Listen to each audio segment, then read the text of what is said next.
Welcome to the Parable Arrows podcast, where we wrestle with story to seek deeper truth. We believe that engaging with the art of the world can help us discern more of what God, as the true artist, is trying to reveal in the beauty of his story. Join us as we discuss movies, ideas, and practice engaging with art, God's word, our thoughts, and each other.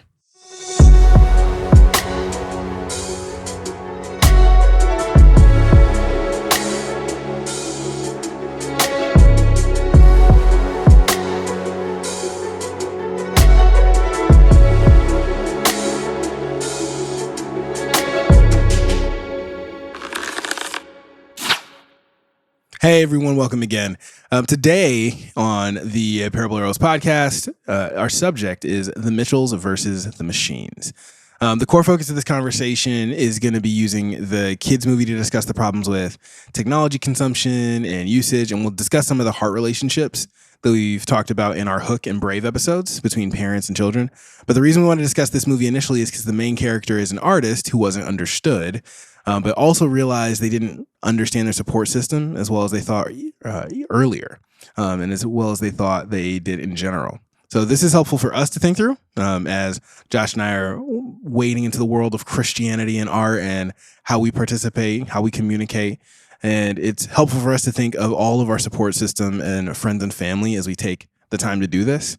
And we also know it's a weird thing because without 100% clarity as to what this is going to be for them, it's hard for us to make sure that they're, following along and can do that. So it's also a helpful example of how a poor relationship with media and money can have an extreme negative impact on people. So I'm joined today by my co-host, Josh Cook. In the flesh. In the flesh. We're in the basement. He is actually in front of me in the basement. Usually we're not, so this is fun. It is pouring and raining in Madison, so we're also I am still very wet. We're very damp. So, but Josh, how are you doing today? And what sort of brings you into the area? Yeah, dude. Without too much detail. Sure. Rowdiness brings me into the area. Yeah. I'm doing good. So, younger cousin. Actually, if you watch Sabbath of Sorrow, the character who played the Centurion, it's one of my cousins who's basically like a younger brother.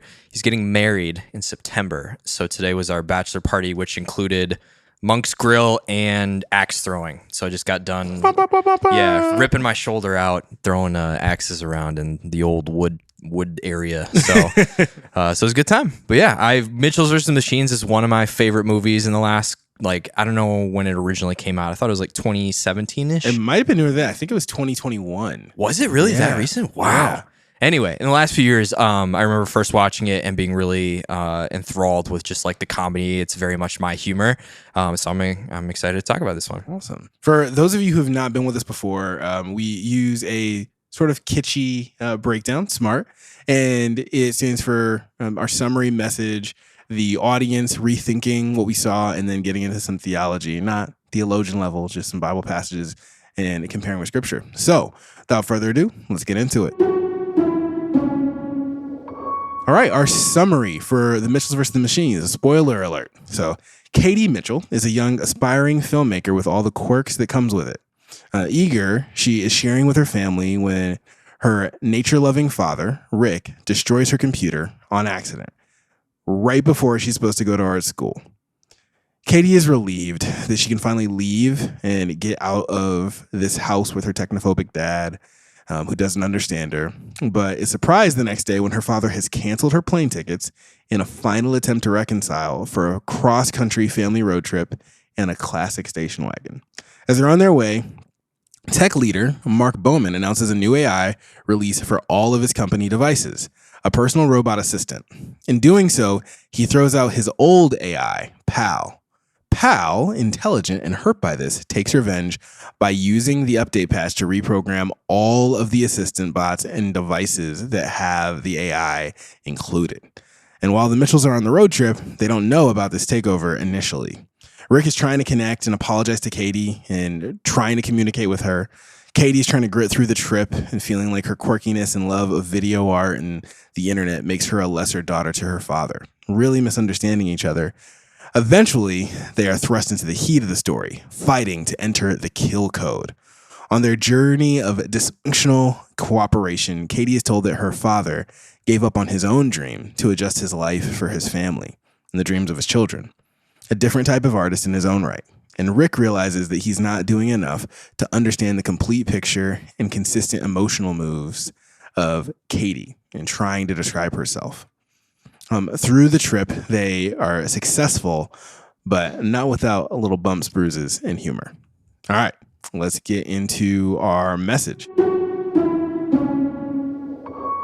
Hey, so Josh, what do you think the message of the Mitchells versus the Machines? Yeah, well, as we always say, there's not one right message. So, of the many messages I took away from the movie, as I was sitting, something that stuck out to me, especially because, and we're going to get into this a little later, one of the themes or discussions around identity and fitting in and stuff like that really resonates with me about this movie. And so, thinking of where that context takes place is in the family unit.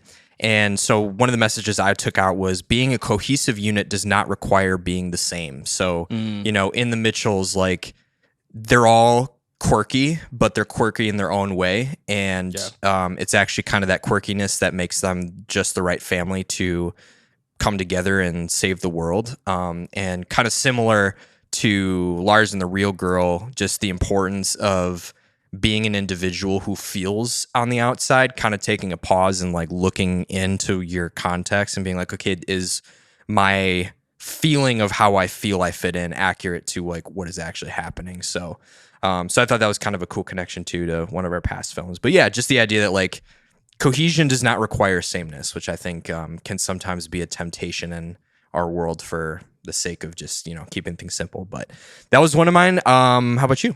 Yeah, the first one, like, I really think Katie sort of stated to Pal when she's like, her family will keep fighting, regardless of our differences and struggles, we will stay connected. And Pal sort of was like, I don't believe this. I can trap all these humans. That's a great one. I think the other one was being aware of all the things you're relying on, because part of the premise of the movie is the entire technopoly of things. And the idea that we have all these devices that we rely on and we're not aware of how they're impacting the way we live and how we think, for all of the people of the family, people who are afraid of tech, who are into tech, that's something that can get into. There are other family messages, which we'll, I know, touch on. But I'd also, recommend listeners to go back to our episode in May and June on Hook and the movie Brave. Those are great in our opinion. So you can go back and look at those. Do you agree with that message of making sure that you're not trying to be the same just because you're part of the unit doesn't mean that you have to be the same to work? Yeah, I said I do agree. And I think biblically, like, we can look at that where it says, consider the body, like, if you're an eye, don't be mad you're, an eye, like, or that you're not a foot, or like, just making sure that we are individuals. And so we are supposed to fit into this kind of collective unit working together. But a nuance I wanted to add that I was just kind of came up with later was like being a cohesive unit does require valuing the individuality of others, not just like tolerating the differences. So something that I think stood out with this movie is it isn't just that like Rick as the dad finally is just like, Katie's quirky and weird. And, Katie isn't just like, my dad's like old and stuffy. Right. They both see like the value in each other and their uniqueness. And so I think to me, that's a very biblical idea of like, it's not just me being like, that kid, that dude's just this way, like whatever, like he can be around me, but that's it. It's actually finding value and depth in that other person. But for you, how about your messages? Like for you, did you think that, this is like a very interesting movie watching it years later because AI wasn't even in the conversation of the world, I feel like, when I first saw this. Yeah. And so now to think of like tech, we were like, get off Instagram. And now it's like, we've got however many AI apps coming out and stuff like that. So where do you fit in with this? Yeah, for the AI portion of it, be careful of what you're trying to streamline in your life. I think that I think it was Warren Buffett, who is one of the richest people in the world by equity. Anyway, he was talking about John Rockefeller and the fact that in his day, Rockefeller still had to take his limousine to go watch a football game, and I can watch highlights of a football game on my phone in my bed, like throughout season. Remembering that the quality of your life and what you think you lack by comparison is not as much as you think. And that was really helpful because the attempts by all marketing bodies to say that I have the thing that you need versus you internally have a lot of the stuff you already need. You just have to sort of relook at yourself and your skills and your strengths and your weaknesses. Be more human about those things. And to seek peace and reconciliation does look messy. And I think it's really important for people to realize like you said, valuing the individuality of others. For Katie is to see her dad not as someone to interpret her, and for Rick not to see his daughter in how she relates to him, but to see his daughter for the skills that she has and how he would use them if he had them to find if they have a crossover. And Katie to see, all the things that my dad is good at that I'm not, where would I put those? And that conversation can still be hard because a person might not see themselves in the way that somebody else sees them. Like, hey, you're good at blah, blah, blah, blah, blah, blah, blah, blah, blah. You could do this. Somebody might be like, but I don't want to do that. Yeah, like, totally. Yeah, that's fair. But can we like converse on why I think I see these skills and beauty and strength in you that could be used here? And instead of it being flushed off, for you to go, oh yeah, like you see me, you hear me, you're thinking about my gifts and talents. You're not thinking of me as a cumbersome part to your life. Yeah. You're not thinking of me as a thorn in your side. A puzzle to be solved. Right. Kind of You know, you're totally. going, I see a skill. Yeah. And as I continue to learn about you as a friend, as a family member, what is the thing that I see? And that makes it where you're not just trying to fit the cultural molds of what a father-son or father-daughter, mother-son, mother-daughter relationship should look like. And when people do that, it goes like, oh, my kid wants to be, you know, a star athlete. That means they're never going to be home on Christmas for the holidays or Thanksgiving because there's games. That changes what my small town thinks. Like those are things that can change when they're built up against societal expectations. Yeah, versus just the curiosity of who are you? What are your gifts? Can I help you having conversations about those gifts? And so I think that that's something that Katie is also sort of calling out when she's trying to call that out to Pal. Like, our family's just going to continue to try to figure this out. Yeah. So yeah. Awesome. Cool. All right. Let's get into our audience and rethink. All right, Josh. The question is coming. The hardest question every episode. Who should watch this movie? I would say, looking at what we have in our notes, that families with kids, I would agree with you, Femi, that I think so. Even though, and we talked a little bit about this off mic, that it is insinuated that Katie is part of the LGBTQ community, but I think I really appreciate in this movie that it's not something that I believe would come up in a store or like in a conversation with your kids. Like, it isn't super like blatant in the face. And so it is something that doesn't affect it too much. I would say Friends, yeah, this movie is a ton of fun. It's crazy and it's zany. And then evangelistically, I think there could be possibility just in terms of kind of like what you were saying with the idea of like tech, you know, like it's a very interesting movie about especially our present age with like where things are going with AI being integrated into like the base level of phones and computers and stuff like that. But I do think it's a little more like, how are the relationships with your parents? You know, like how does your family feel? How did your, stuff like that. So, so I definitely say it wouldn't be a movie that you couldn't, but it would just be getting creative with how to lay in those conversations. But anything you would add into that? Yeah, I think that one of the key differences with this movie, and agreeing with the audience things you're mentioning, this movie has specifically not just a parent dynamic and child dynamic based in the relationship between parent and child. Technology plays the role of the source of stress between parent and child. And I think that that's a nuance that Brave didn't have or Hook didn't have. So it's not that they're just parent and child or Katie's sexuality and that those aren't the pieces that are really the focus. It's two family members still. And one of them likes technology a lot and the other one doesn't really get it. And as someone who, if you tried to get me to make a TikTok today. I've never downloaded TikTok. I watched all the stuff that comes from TikTok to other platforms. Yeah. But I could not make a TikTok like an actual TikTok creator who's making the millions of dollars from the platform. Mm-hmm. And that's a gap for me. And if that is my kid in the future, that's hard. Mm-hmm. And so I think that the technology aspect in the relational dynamic is one where there are people who are on the cutting edge of Bitcoin, cutting edge of AI, cutting edge of open source software. And then there are parents and grandparents and family members and theologians who are just like completely out of it. Mm-hmm. And they have to relate. Yeah. And this movie sort of like, how are you going to relate and solve? It just uses the family as that context. And I think in the church, we have to think about that context as well. Yeah, of totally. There are pastors who are on it, pastors who are not, people who are good, people who are not. Yeah. Like, yeah, totally. All these things. And so it really is, I think, helpful for families with kids, good with friends. It's fun. It's a thrill ride in terms of like joke and internet. And then to spark the conversation on technology and how we use it, I think it's really cool. Yeah, so absolutely. Suppose transitioning right into our rethink. Yeah, let's do First question is AI. It is here. Here we go. I don't want to waste time predicting the applications, but people have so many options on how to use it. We have so many sci-fi movies that we're yet to talk about. Oh so my gosh. That's coming. Yes. But we know before that people tried to connect via Apple stuff and connected home devices, everything in their homes trying to be on one account.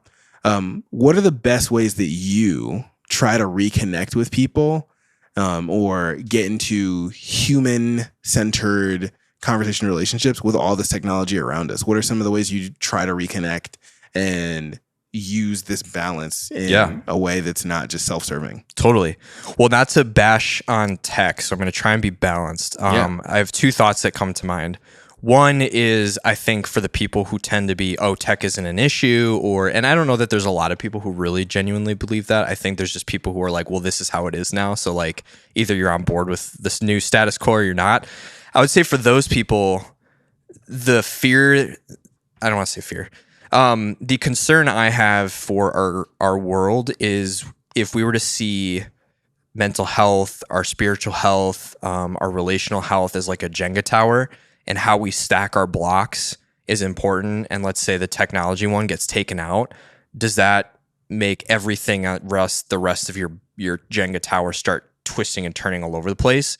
That should be a bad sign. And I feel like that's how it is for a lot of people where, it's like, all my stuff is on Google Photos. All my stuff is on my phone. All my credit cards are on this. There's so much weight on that technology that to have it removed in any capacity, whether it's at a dinner with friends, whether it's, a family road trip in the car or like whatever, it's too central to like even entertain taking out, which I think is an issue. On the flip side, and Gloria's actually mentioned this, my wife, a couple times when we've talked about technology, she said, especially as we've talked as educators, that there's a lot of people in the school sphere who are just super anti cell phone, which I get it. I wasn't initially, now I am. So that's kind of been a journey, but she mentioned how she remembers having friends and even herself being antisocial using like a book. But that would be considered now, like that would be considered like, look, God bless you. Like you're being antisocial, but you're doing a good job about it, right? So I think in a similar way, my challenge would be for people is to like I've actually this summer I've been trying to pray and work through a lot of this as well as like how do I be engaged in what I'm doing and not trying to do anything to escape, whether it's escaping in the moment or even escaping afterwards or before, where it's like I don't really want to do this thing, or I don't really want to, I'm not sure how this conversation with this person's going to go, so I'm going to do all these things to kind of like get out of it, or I'm going to like lighten it by like being on my phone or like writing or doing something to just not have to fully be present with the discomfort of that. So I think to me, it's the like, sure, you can be in nature and take photos with your phone. But I think if all of us are in a position where having our phone off for a day sounds like the whole world would cave in, that might be a bad Jenga block. Mm-hmm. But that also doesn't mean that just because we take the phone out of the equation, that there aren't other things in our lives that we are equally as susceptible to put above relationships or connection with God and stuff like that. So, but when you were crafting this question, like what was running through your mind? Like, how were you thinking about that for people? Yeah, I think my take on the technology in the Jungle Block analogy is that people have emotional gaps that they're trying to fill with therapy and scrolling. Sure. Instead of actually working through the challenge of working through dysfunctional family issues or working through dysfunctional friendships and healing the thing, it's easier to label them. And so asking yourself why you're bored or why you feel a certain way is a hard question for most of us. To dissect ourselves feels like it's unnecessary. Because you're in your brain, you're like, oh, okay, I'm in my mind. I understand what's going on here. And a lot of the time, we don't. So trying to think through, technology has so many good uses. You should use them all. But are you using them on purpose? Yeah. Like, I should be using to connect to my family in Nigeria, in the UK, in California, in any state, right?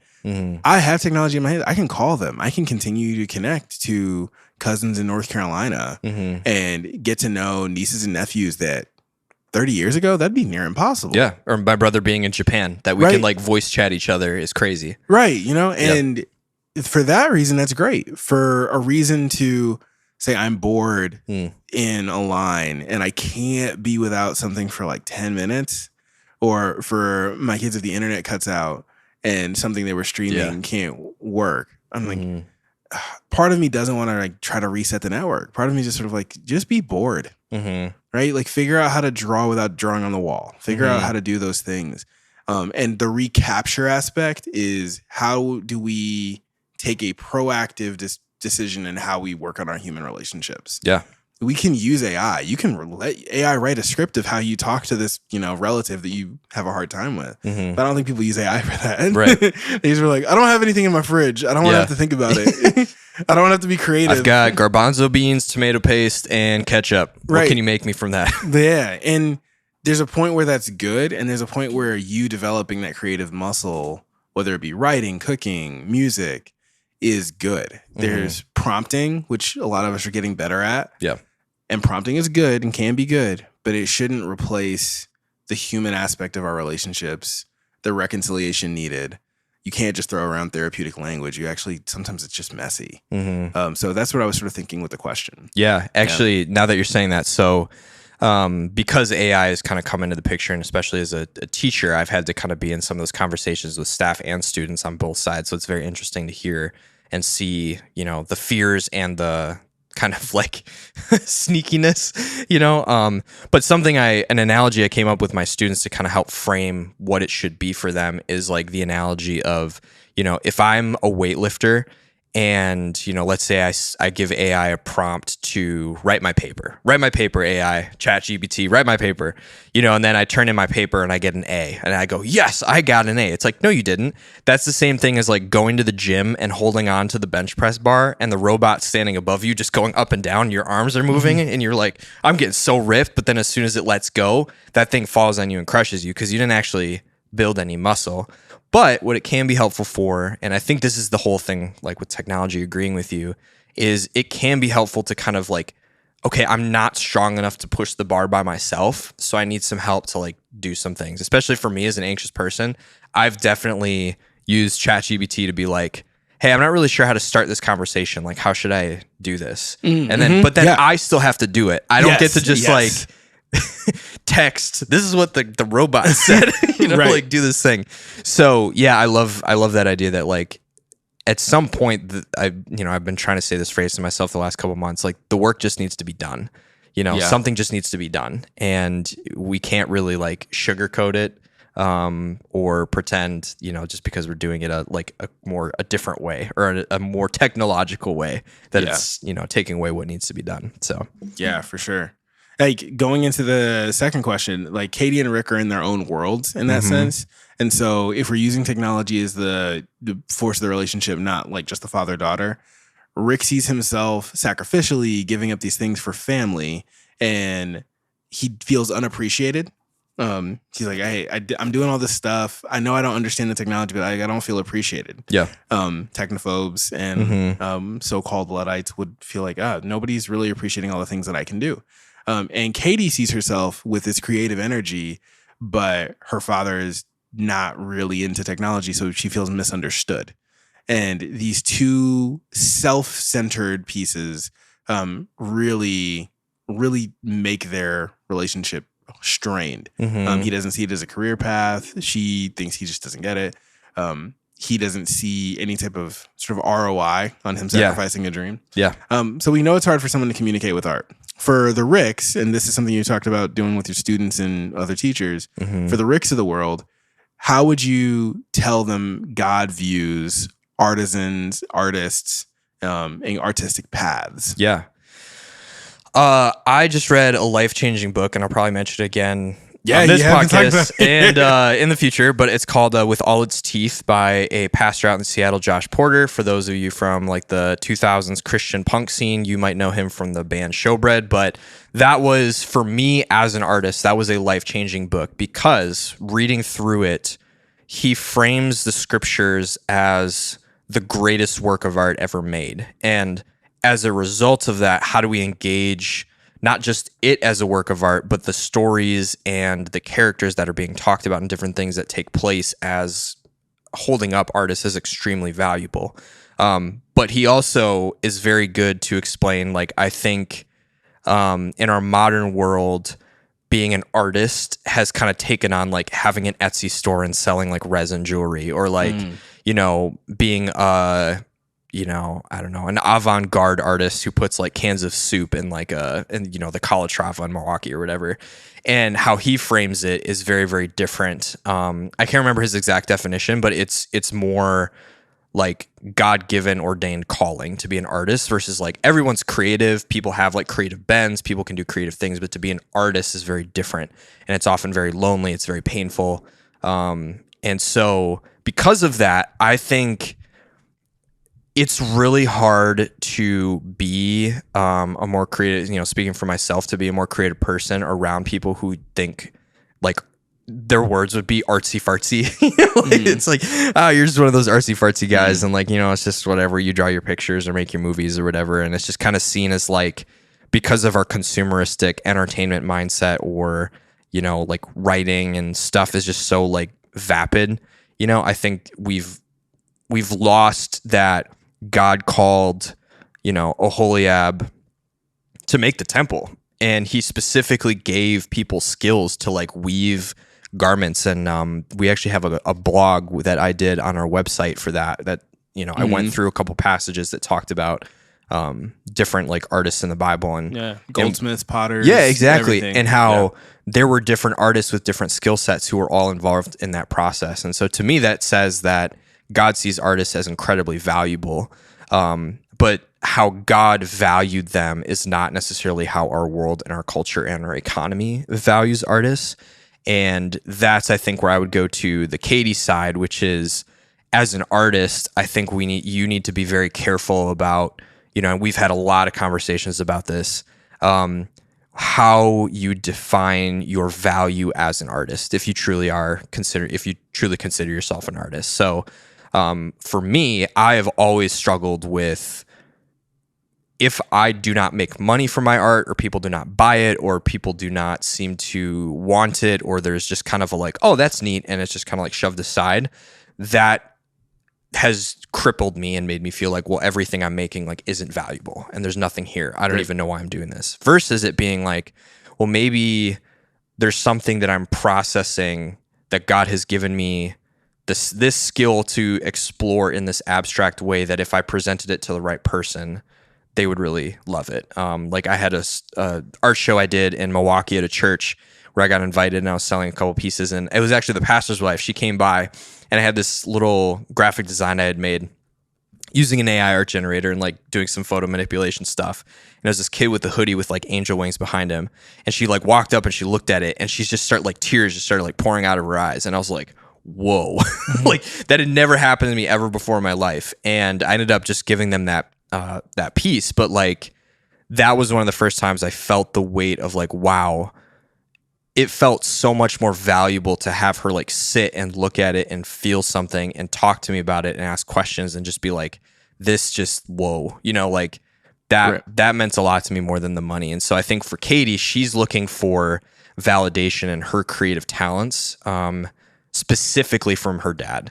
And, you know, I resonate with that too. Like I've got a story there as well, but I think, yeah, just like what it looks like for, I think both sides, the Ricks, take some time, go to an art gallery and don't shrug it off, you know, like actually look for a piece of art that when you see it, you're like, wow, whoa, let me look at this for a little bit longer. If you don't like the like weird abstract, like, you know, my kid could have painted this stuff, like, don't like it. Don't like it. Yeah, go look at something else. But I guarantee you will find something in a creative space that you will like. And for the Katies, you know, who are the artists, I would say just really challenge yourself and who or what holds your personal value as an artist, and is it in the wrong hands? Yeah. So.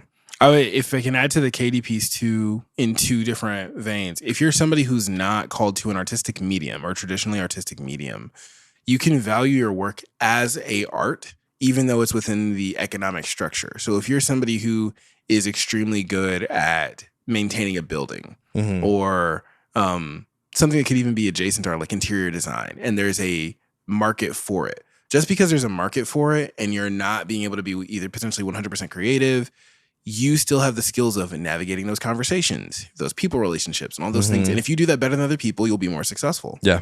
Right. A lot of people in this economy, with podcasts being a thing, also, if you're a better communicator, I realize that my communication skills, as much as I like to talk to people, are not on top of the world. I have to sort of take some humble pie and say the people who have the most popular podcast and not all the other external skills that I think I have, those people are better communicators because they were able to get people who are on their team who have those skills because of how good they are. Somebody who's such a good writer, somebody who's a good artist just said, yeah, I want to help you with the art of your book. And a publisher said, hey, I'm really good at publishing and you're such a good writer, I want to help you publish this. And somebody said, hey, you're such a good writer, I want to help you make a movie of it. Like, all of those things mean that person is a better writer for the market in which all of those other things happen. It doesn't mean if you don't get a book published and it's just like in a draft and your great grandkid sees it one day and is like, wow, this is amazing, that it's any less valuable, to your point about kiddies who are artistic. But the market does not define what is an overflow of something that you're trying to get out through a medium. Right. And we know so many artists who are, not personally, but like just famous artists who weren't valued in their lifetime. And that can't be the conflation. Yeah. And your skill compared to someone else can't be the comparison. It's the artist that overflow. When God gifts you something to be in the zone, as we talked about with soul. Yeah. You can just be in the zone. He's a great pianist. He's just not the top jazz pianist in the world. Yeah. You know, absolutely. In soul. So we will start referencing all these old episodes as we continue to build the catalog. So we'll jump to let's go into the third, I guess it's the fourth question. The fourth question that I have. Yeah. And then we can probably jump back. But Katie's art for the artist is in progress. It's experimental. And because it uses technology, it's a lot of YouTube videos, a lot of jump cuts and overlays. It's in a phase where most people who don't know her or follow her already don't really get what she's trying to get. All the people who are going to go to art school with her sort of go like, oh yeah, I'm in that same phase. But people don't understand that experimental phase. So my question for you, Josh, specifically is, because you've created more pieces of art that have been like completed, or that you're like, hey, that's good enough for me. You've created more of those in your life. I'm somebody who like, I have to either put it in experimental or it's going out type phase in my head of like, let's just get this stuff experimental and this stuff is like different. I sort of have the separation thing. But you've put out a lot of stuff like that and have gone through that phase where people are just like, I don't really get what you're going for. Mm-hmm. And like 50 pieces later, they go, oh, okay. Like I might see a little thread of like your vibe. Yeah. And we know there are other artists on YouTube who now have such a defined style that people commission them and go, hey, could you do this in your style for me? Mm-hmm. So what is it like navigating those conversations where, again, it could be hard for you to conflate how you're using technology, how you're trying to navigate learning in the same time, narrowing in on your focus on what makes your stuff. How do you navigate those conversations in the best biblical way you can think of, and what makes that difficult for all of the people who potentially are listening and trying to figure out how to communicate those things? Yeah. So I can make sure that I'm responding correctly to the right question. So essentially, you're asking, in kind of the journey of figuring out who you are as an artist, how do you deal with those seasons where people are kind of like, I don't know what your deal is, kind of thing? Is that accurate? Okay. Mm-hmm. Yeah, I think, dude, I'm not going to lie. It's been really, really hard. I had, and I talk about it, I think in one of our articles on our website about, Attack on Titan being a story that God worked through my life to kind of awaken a creative spirit that I think I always had, but I just had kind of either ignored or just never really like paid attention to because I had different narratives in my sphere of influence that just kind of made art like this thing that wasn't really valuable. It was kind of like a cool badge on a backpack, like it wasn't the thing to actually like pour your life into. And so from that time in college, having that transition where I feel like God kind of awakened that creative spirit, it's been really, really hard. And specifically, I think because I have had to battle myself and my own perceptions of what I wish I could do. There's so many really hard months and years in growing as an artist where you know what you could do, but you have to be okay with what you can do right now. And you have to not see it as good enough, but you have to like not look at it and be like, well, I'm doomed forever. So if I make a poster, for example, and it's bad, it's rough. Like I got trained by one of my good friends at work, Brad, when I was at my first company, who was our graphic designer. And so he was teaching me little things. And so I would just ask, hey, can I make this thing? Can I try a little design stuff? Can I do this? And I would do it, and it was like not the worst, but it was not good at all. And so there's been years of me like making things that I've done either for other clients or like shared with the world or shared with other people, and they've been like, that's great. That's neat. And it's hard because it's not up to snuff, and you can't, and there's like that voice in your head. Yeah, it's like that gap where you're like, I know I could do this. I see it in myself, but I'm only capable of doing this today. And maybe it'll just be a little bit better tomorrow, but like I can only do this today. And like you have to be okay with that. And so and I've still been trying to figure out why this is my curse, but I've been cursed with being really into every single creative medium that exists. And so what that means is I can write pretty well. I can draw decently. I can make designs decently. I can like do different things like solidly well, but I'm not quote unquote like a pro in like one thing, So I think that's also been part of my journey is, you see people, again, if for my struggle, money has been the source of affirmation, then I see these YouTubers who, this company that I would love to collaborate with, they paid this guy to make this thing. Well, the way he got to that point is he just did this one thing for like 10 years. And I'm like, that sounds awful. And not even like the work side of it. I'm just like, I think in too many different mediums. Like I can't do that. And so I've had to come to grips with like how God has designed me and try to pray through, okay, why might he have equipped me this way to maybe not be a all-star A artist in a specific medium, and why has he maybe equipped me to be a B artist in a lot of different things, and where can that be valuable? And as a teacher, I've actually seen that show up where because I'm just good enough to do a lot of things, if I have a student who's really interested in photography, I can make them feel like an amazing photographer really fast. If I have a graphic design student, I can make them feel confident there. And so it's been able to be a gift to bless others versus it just being like, well, I only know how to do photography, so like don't ask me to teach all these other things. And so yeah, I think it's really an internal battle. I think God has used art in my life to kind of challenge my own perceptions of myself and some versions of myself I wish existed, very like everything everywhere all at once, kind of like who could I have been if at 7 I'd figured out I was really into videos and I had just made videos for like 10 years. How good would I have been? Would things have been different? And so, but then having to be okay with like, well, that's not what happened. And so yeah, that was kind of a really rambly answer. I don't know if I even answered anything, but those are my thoughts. Yeah, it's fair. It's hard. I think that there are some people who find something they love at 2 years old and they master it for the next 15 years. And then at 17, they're one of the best in the world. Yeah. And there's a kid online who he played at Carnegie Hall like before he was a teenager. And his music now is completely different style. I think he was a pianist and he still makes music, but the music is just so different. And there are people who like, they have a midlife crisis or something. And they're like, I'm dropping everything else. I'm only focusing on this. Yeah. And they get that. I think it's harder when you do have a lot of focuses and God is not calling you to one to go like, oh, if I'm not a master at one, he might not be calling me a master at one. That means I might be on somebody's team as a helper instead of a master. Yeah. And that's hard in a culture that only values masters. Yes, absolutely. Right? Yep. It just is as hard to be an artist in a culture that only values good salespeople, and people who know how to make deals.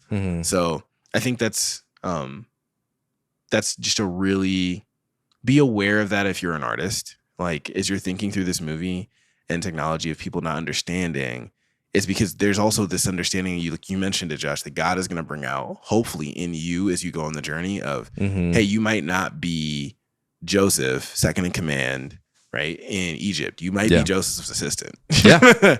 Like, you still good, but you're not Joseph. You also might be Ezekiel doing weird street art that people just don't understand. You know? So that is one of my favorite examples in that book with all its teeth. There we go again. Yeah. But he talks about how he actually frames Ezekiel as an artist, and he's like, there's nothing more street performance art than what Ezekiel had to do, and no one understood it for his entire life. Like, imagine being called by God to like make what we would consider, if we were to go back and read the different weird stuff that Ezekiel had to do, really groundbreaking artistic expressions through, this almost borderline avant-garde like prophecy. Oh, very, very crazy. Yeah. And then you have people for your entire lifetime who are like, I don't get it.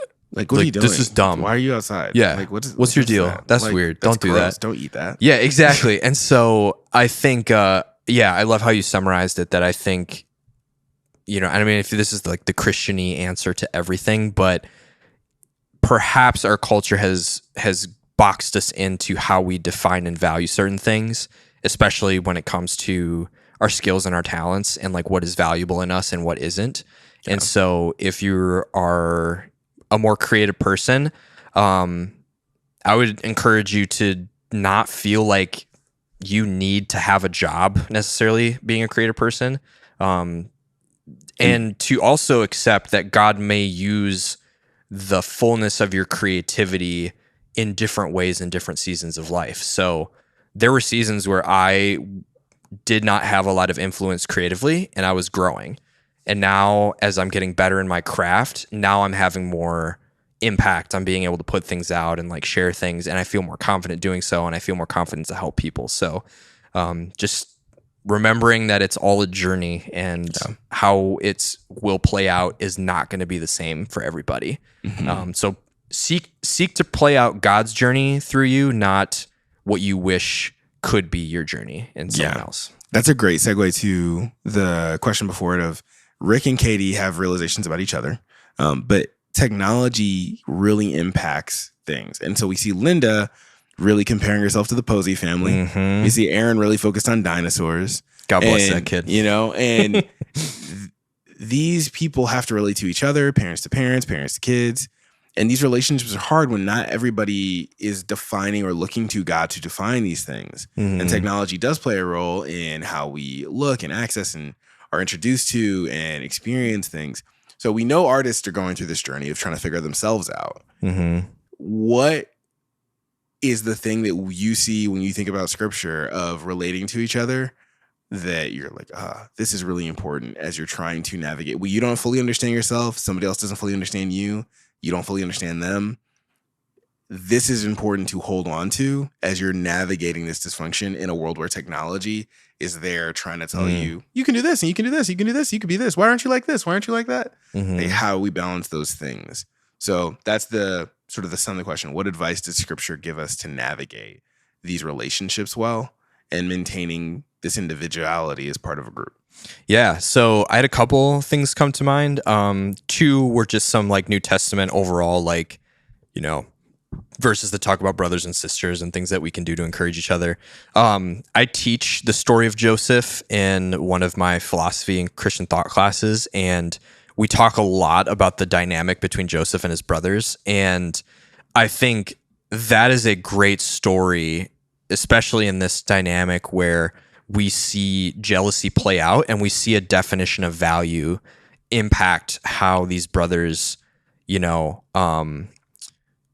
treat Joseph, their youngest brother, because you have for them, Joseph getting this gift is a statement by their father that they aren't as valuable.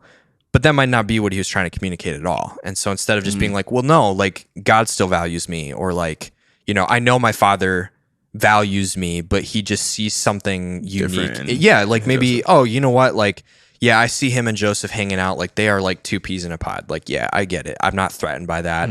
My dad still loves me. He also still treats warning me. To parents, don't show favoritism externally. Like just because you connect easier. Yeah.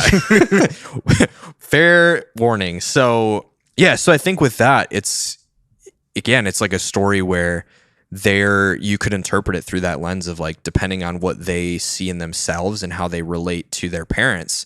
And even Joseph and it's Jacob, right? I want to make sure I get the names right. But Jacob relating to Joseph, that relationship causes issues too.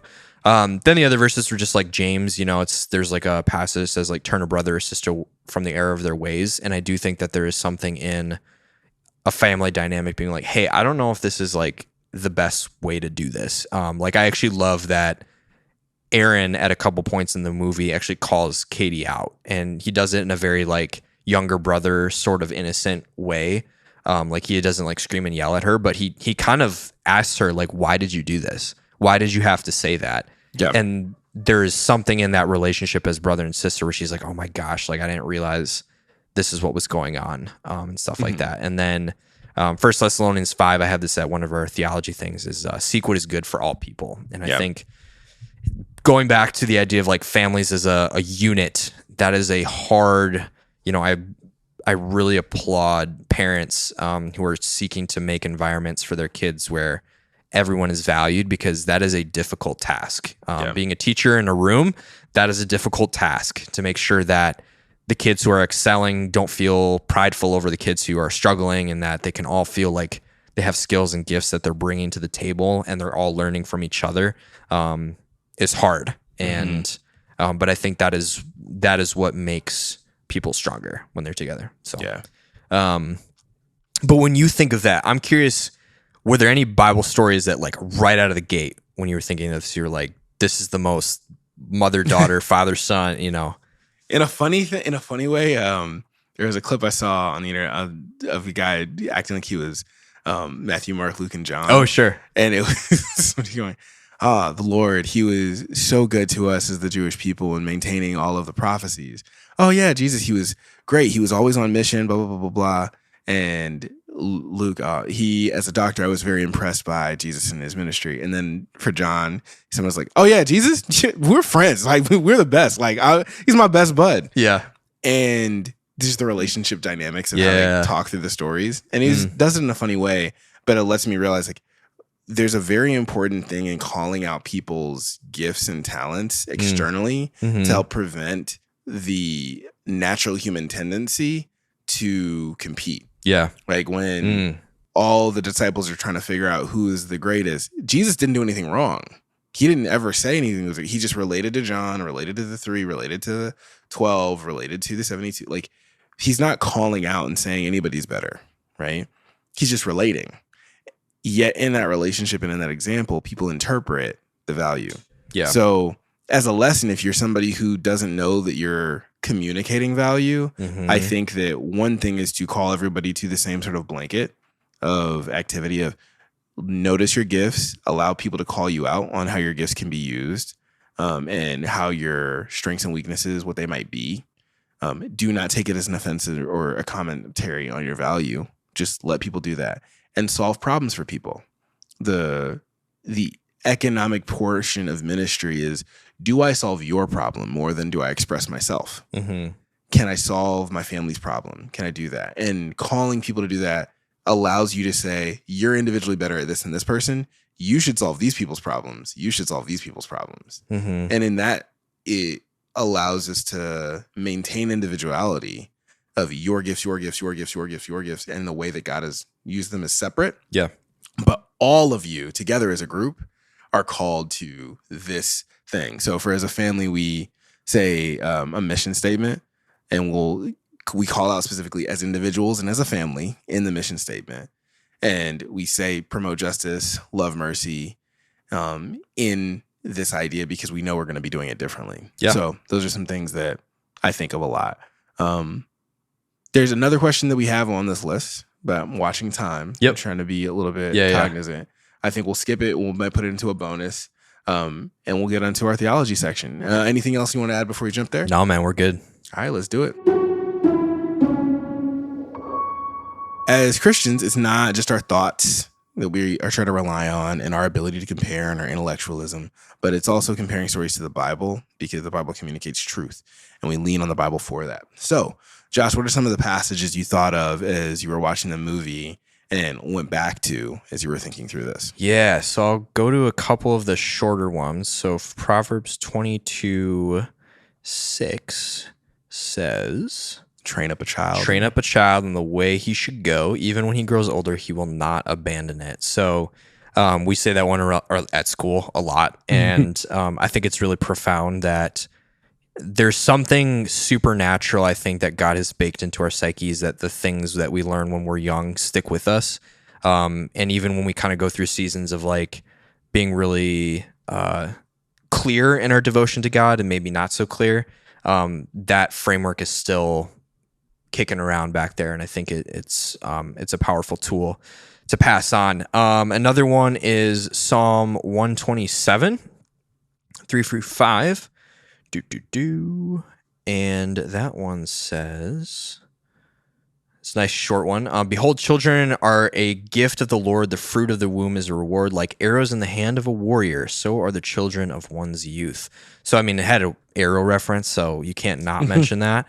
But yeah, again, just like that idea that children are a gift and they are little souls to be stewarded and trained. And so to just kind of see them as like something that's in the way or something that I sacrificed for and they're ungrateful, or, you know, all the different narratives that can come up can be really impactful on the kids. And then the last one is what I mentioned earlier when we were talking about, you know, what it looks like to how God calls families to live. So we urge you, brothers and sisters, admonish the unruly, encourage the faint-hearted, help the weak, be patient with everyone, seek what is good for all people. And that is 1 Thessalonians 5:14-15. So yeah, again, just what it looks like for families to be selfless in working together as a unit versus the glory of just one, or the favoritism, you could even say, of just one or two. So, yeah.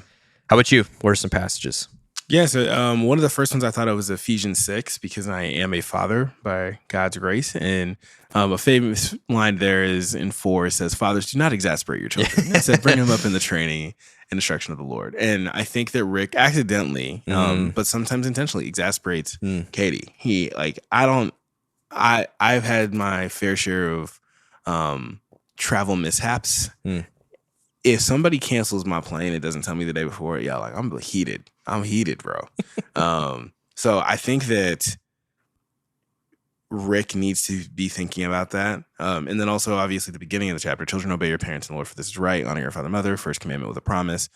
That to honor her father and to honor our father and mother is not always obey. There's a lot of theological nuance around what it means to show them honor. And I think by practicing it there, it also helps us when we get out of our, and I know I've said this before in an earlier episode, but it also helps us when it comes to our bosses, especially bad bosses. How do you honor a boss who is a jerk? How do you honor a superior and honor your authority member when they're fallen, when they're sinful, right? And I hope that my kids, I live in a way that they can honor me, even though I will probably screw up a lot of things in their life.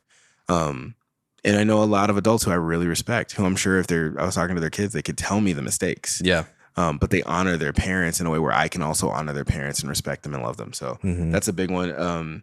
With Ephesians 5, there's the very controversial passage about marriage and submission. But the real piece of this that I think is important is the 21, submit to one another out of reverence for Christ. That takes a lot of people acknowledging the individuals in their life. Yeah. And treating them very specifically, but everybody doing the same thing as a group within the family of faith. You know, I treat you differently than I want you to treat me. But if we're both doing the same thing, it will look very different, right? That's a big one for me. The one that is probably a little bit of a dark horse was I put the 10 Commandments in there from Exodus 20. The 10 Commandments is a real summing up of a sermon that I thought was really good. The first 4, how you should honor God. And obviously you can love the Lord your God with all your heart, mind, soul, strength. That means you won't have any idols. You won't use the Lord's name in vain. You'll honor the Sabbath, right? You will not create idols in your heart or out of any image. But the other 6 are really focused on how you value other things and people, not just what you do or don't do. If I don't kill you, it means I value your life. And I understand God values your life. If I don't steal from you, I value your ability to learn how to steward the things that you've been given. And I'm not just going to take advantage of that.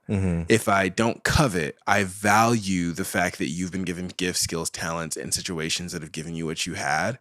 And I value that. I want to build that in myself, but I don't want to covet yours. And those relational aspects are things that I think are really important as AI continues to grow, as technology continues to grow. That commandment, do not lie. Deep fakes. Do not lie. Fake scripts. Audio changes. Claiming work that is not your own. Right. Yeah. There's so many things that are about, I respect you too much as a person and know that you navigate off of all the things that you've been given and told and can experience. I don't want to lie to you. Yeah. You know, you would never tell somebody who is blind that you're giving them a $20 bill when you're giving them a $5 if you're any person of what I consider basic decency. There are machines that help people who are blind because that is a thing that happens. People lie to them enough that like you have a device that checks how much money you have in cash, you know, and states it for you so you can see that. I'm glad someone created something, but as AI gets more and more advanced, and it gets manipulated and stories get told, the 10 Commandments are a really basic relationship thing of how do you honor your father and mother? Do you spend time getting coffee with them, talking with them, not being distracted, remembering them, calling them, and then the list goes on and on and on. We both had First Thess in there. I think you already put your First Thessalonians passage. Yeah, so I did 5. I see you did 3. Yeah, in First Thessalonians, I'm going to pull it back up just because I'm sorry for all of my other Christian friends. I have not memorized all of Scripture yet. We're working on it. We're trying. I'm not Eli out here. Also, old episode. We did the Book of Eli, but I have not memorized Scripture yet.